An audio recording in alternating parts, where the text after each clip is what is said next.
Hello students, कैसे हैं आप सब। मैं उम्मीद करता हूँ बिल्कुल ठीक है। तो बच्चों, आज हम बिल्कुल फर्स्ट टॉपिक स्टार्ट करने वाले हैं मार्जिनल कॉस्टिंग, जो बहुत इंटरेस्टिंग टॉपिक रहने वाला है आज की क्लास के लिए। तो मार्जिनल कॉस्टिंग चैप्टर डिस्कस करेंगे। तो मार्जिनल कॉस्टिंग चैप्टर जो हम पढ़ रहे हैं, इसके पीछे क्या रीज़न है। देखो, इससे पहले आपको मैंने बजट वगैरह पढ़ाया, डिसीजन मेकिंग के बारे में डिस्कस किया था, बजट हो गया, स्टैंडर्ड कॉस्टिंग में डिस्कस किया। तो ये चैप्टर ऐसा था जो मैंने वो बता तो रखा है, लेकिन ना डीपली हम डिस्कस नहीं कर पाए थे टाइम की वजह से। तो आज हम थोड़ा डीपली डिस्कस करना चाहते हैं इसको, चैप्टर को समझते हैं। तो मार्जिनल कॉस्टिंग क्या होता है। मार्जिनल कॉस्टिंग आपके वेरिएबल कॉस्ट और फिक्स्ड कॉस्ट को क्लासीफाई करता है, अलग अलग करता है, ठीक है। अब ऐसा क्यों करते हैं भैया, समझते हैं। क्या करेगा बेटा, वेरिएबल कॉस्ट को अलग करेगा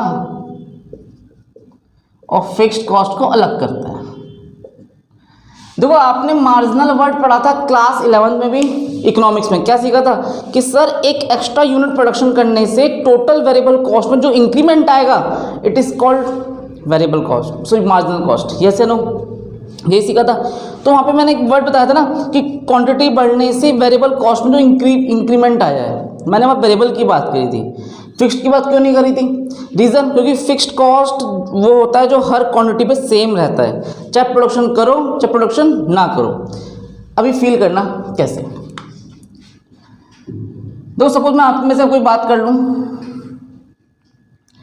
दो जैसे मैं बात कर रहा हूँ प्रिया, मैं आपकी बात करता हूँ, ठीक है। आपका एक छोटा सा दुकान है, शॉप है, गारमेंट्स की दुकान है आपकी एक। आप जींस वगैरह बेचते हो, क्या बेचते हो भैया, जींस सेल करते हो। आपने क्या किया, एक जींस जो खरीद के लाए थे आपने सेल कितने की कर दी, देखते हैं। आपने 1000 जींस बेची, ठीक है। ये मंथली बात कर लेते हैं। आपने 1000 जींस बेची और एक जींस बेची थी 500 रुपये की। कितना हो गया ये, 5 लाख। हाँ जी प्रिया, आपने 1000 जींस बेची, एक जींस 500 रुपये की, कितना हो गया, 5 लाख रुपए हो गया। आप ये जींस खरीद के कितने के लाए थे, आप ये जींस खरीद के लाए थे एट द रेट 300 रुपये या 200 मान लो, 200 रुपये।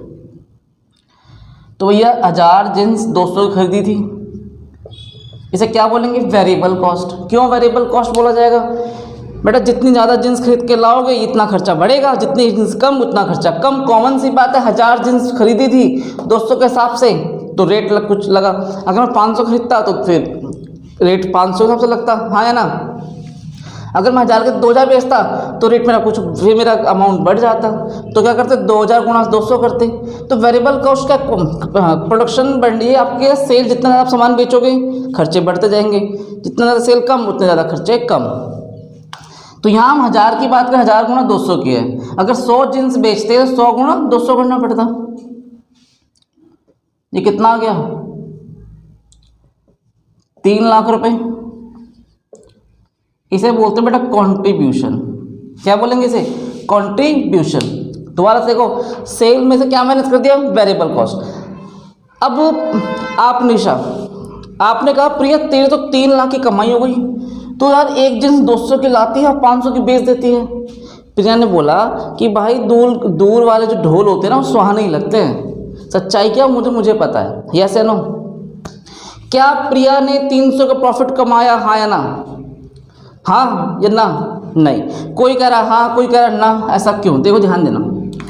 आप 500 का बेचते हो, 200 खरीद के लाते थे, तो आपने कितना का कॉन्ट्रीब्यूशन कमाया यहाँ पे, 300 रुपये आप एक जींस में कमाते हो। कैसे आए 300 रुपये, 1000 गुणा 300 कर लोगे, ये तो आएगा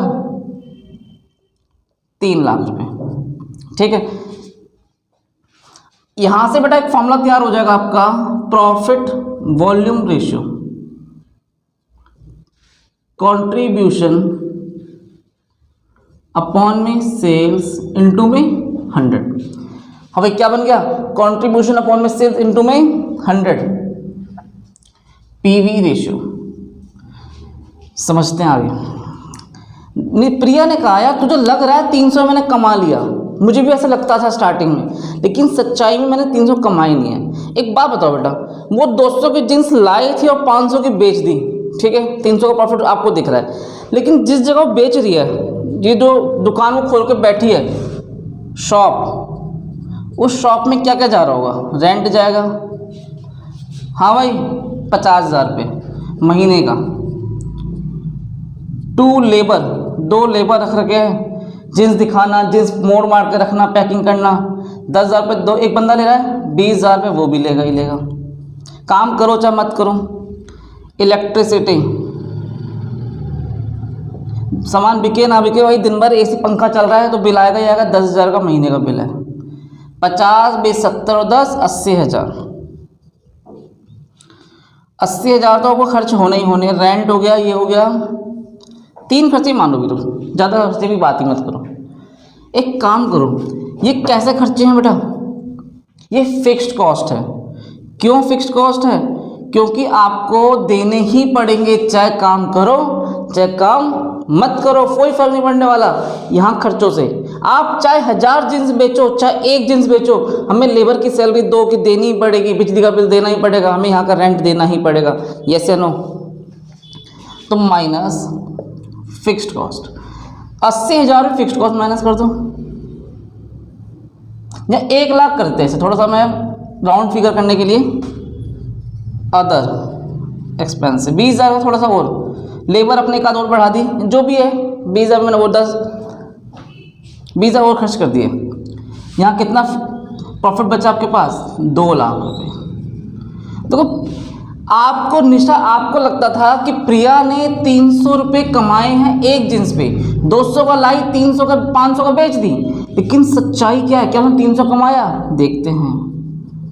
प्रॉफिट पर जींस 2 लाख का प्रॉफिट कमा रही है प्रिया, 1000 जींस बेचकर, 1000 जींस बेचकर 200 रुपये पर जींस। हाँ भाई, तो जो आपकी गलत फहमी है कि 300 रुपये तुम कमा रही हो प्रिया, वो गलत फहमी है।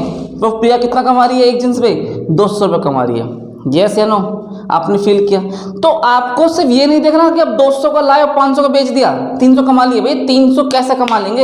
ये रेंट कौन निकालेगा? ये 3 लड़के खड़े कौन निकालेगा? सफाई वाली आती है रोज सुबह, उसके पैसे कौन निकालेगा? बिजली का बिल कौन निकालेगा?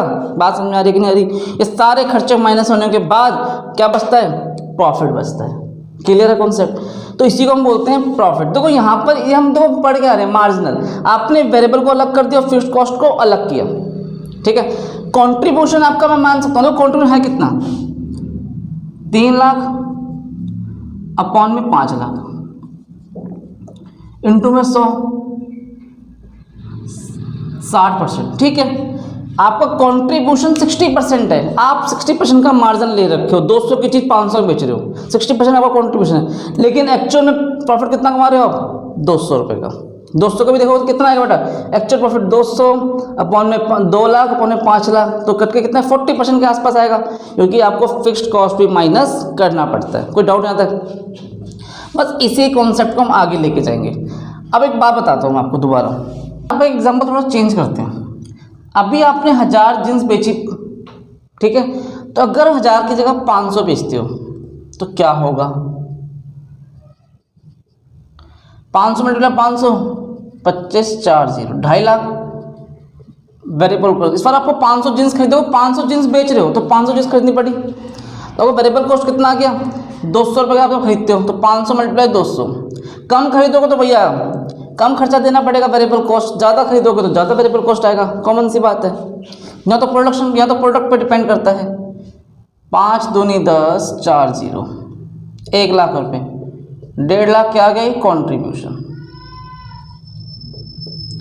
माइनस फिक्स्ड कॉस्ट 1 लाख रुपये, कितना के प्रॉफिट? 50,000 रुपये। अगर प्रिया 500 जींस बेचे तो ऐसा होने से इसका प्रॉफिट कितना है? 500 डिवाइड बाय 50,000 डिवाइड बाय 500, 100 रुपये पर जींस।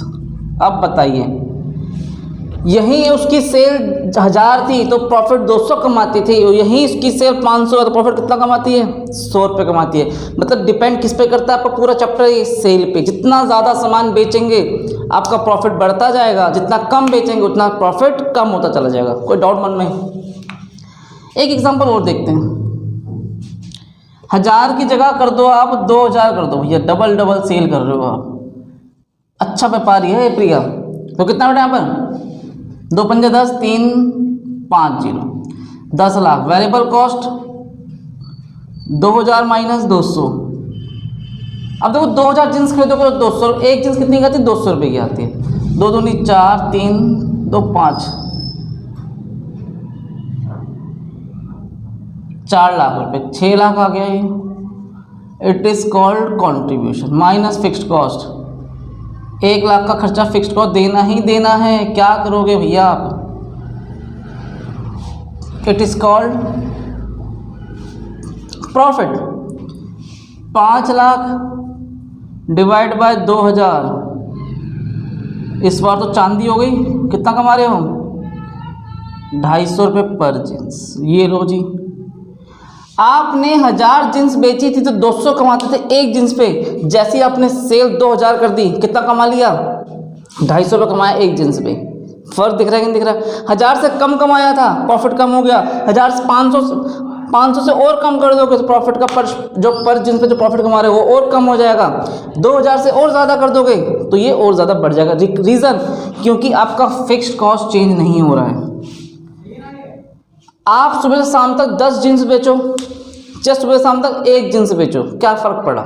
इलेक्ट्रिसिटी पंखा चल ही रहा था, हाँ या ना? एक बात बताओ बेटा, अभी आप 4 बच्चे बैठे हो, मैं चारों से फीस ले रहा हूँ। आपको मैंने पढ़ाया, मेरा काम चल गया, फीस ले ली, पंखा चल रहा है, लाइट चल रही है। अगर 2 और बैठ जाते तो क्या फ़र्क पड़ जाता? मेरे फिक्स्ड कॉस्ट तो देने ही पड़ते। जो बिजली का बिल मेरा भी आ रहा है वो भी आता ही रहता। एक रेंट जो मुझे 4 बच्चों को भी देना है वही 10 बच्चों को भी देना होता, हाँ या ना? तो मेरा इस पर कोई फ़र्क पड़ने वाला नहीं। फिक्स्ड कॉस्ट पर फ़र्क नहीं पड़ेगा। आप 2000 जींस भी बेच दोगे ना तो फिक्स्ड कॉस्ट, लेबर जो 10,000 लेती थी वो ही लेगी, उससे फ़र्क नहीं पड़ता। भाई अपना काम कर, जो काम में पैसे दे रहे हैं, तेरा काम है बस जींस दिखाना और जींस समेट के रख देना, हाँ या ना? अब बिके तो तुझे काम करना, ना बिके तो खाली बैठ के मक्खी मार। वही बात यहाँ है, जितना ज़्यादा आप जींस बेचेंगे उतना ज़्यादा प्रॉफिट आपको मिलता चला जाएगा। तो यहाँ पर तो क्या लिखा, प्रॉफिट कितना है? 250 पर जींस है। तो अभी केवल आपने एक ही फॉर्मूला डिस्कस किया था, वो है पीवी रेशियो, प्रॉफिट वॉल्यूम। आपने कितना सामान बेच के कितना परसेंट वॉल्यूम पे कितना प्रॉफिट कमाया, यहाँ 60% था, ठीक है। तो यहाँ पर एक फॉर्मूला और भी होता है, ध्यान समझना, इधर ध्यान दें, तो ध्यान से समझना इस कॉन्सेप्ट को। पीवी रेशियो, अगर आपके पास एक ही इंफॉर्मेशन थी तो आपने क्या किया, कंट्रीब्यूशन अपॉन में सेल इनटू 100, ठीक है। कंट्रीब्यूशन बेटा आपने पूरी लिख ली, 3 लाख अपॉन 5 लाख। यहाँ तो एक काम बचता है, एक जींस का कंट्रीब्यूशन उससे भी निकाल सकते हो, 300 अपॉन 500 इंटू 100 करो तब भी बात बन जाएगी, वही आंसर आएगा। लेकिन अगर दो इन्फॉर्मेशन गिवन हो तो क्या फॉर्मूला होता है, change in contribution divide by change in sales. Proof करते हैं। यहाँ कंट्रीब्यूशन कितना था, 1.5 लाख, यहाँ कितना हो गया 3 लाख, कितना चेंज हुआ 1.5 लाख रुपए। 3 लाख में से 1.5 लाख क्या, 1.5 लाख। यहाँ कितने की सेल थी, 2.5 लाख की, यहाँ कितने की सेल है 5 लाख की, कितने का आएगा 2.5 लाख। 25 चौक 100, 60%। चेक कर लो अभी भी 60% आया था कि नहीं आया था इससे पहले में भी, यस। तो आपने देखा कि हम जब दो क्वांटिटी की हम बात कर रहे हो, वेरिएबल्स दो डिफरेंट सेल को हम लेते हैं, तब भी आपका पीवी रेशियो क्या आ रहा है, सेम ही आ रहा है। क्यों, सेलिंग तो वही है ना, 500 का आपने यहाँ बेचा, 500 आपने यहाँ बेच रहे हो, ठीक है। 200 का यहाँ भी खरीद के लाया, 200, ये भी बात वही है, बस क्वांटिटी का फर्क पड़ गया। क्वांटिटी यहाँ पर 1000 बेच रहे तो यहाँ पर 500 बेच रहे हो, और क्वांटिटी से कोई फर्क पड़ने वाला नहीं है। अगर आप इस 1000 की जगह 10,000 ही बेचते तब भी आप कितना आता पीवी रेशियो, 60% ही आता। कोई डाउट मन में, इसे कॉपी करो।